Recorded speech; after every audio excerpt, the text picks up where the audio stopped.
Breaking news mga buddy, si Naoya Inoue na mataang nanunood ng laban ng Pinoy. Kahapon nga lang mga buddy ay napalaban ang ating pambato na si Erson Trinidad laban sa Japanese fighter na si Takeru Kitano. Sa kasamaang palad ay bigo nga pong may panalo at masungkit ni Trinidad ang OPBF Strawweight Championship. Sa laban na ito, napakagandang performance nga po ang ipinakita dyan ng Pinoy at umabot pa ito sa unanimous decision.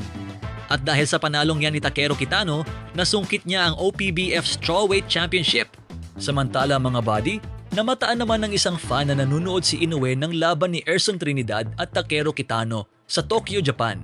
Madami naman ang nagsabi na mabuti pa daw sa iba ay may oras si Inoue para manood, samantalang sa laban ni Casimero ay hindi man lang ito interesadong manood.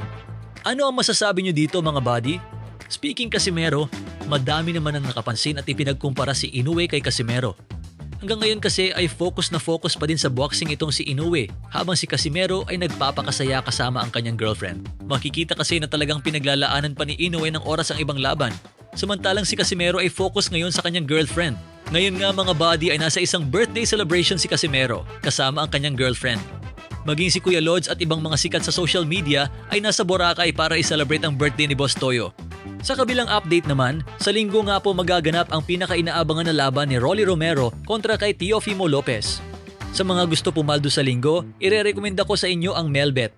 I-click lang ang link sa comment section at mag-register. At huwag kakalimutang ilagay ang promo code na BOSSYAN para makatanggap ng 12,000 bonus sa unang pag-deposit. Kaya talpaan na mga buddy. Napakadali lang gamitin itong si Melbet.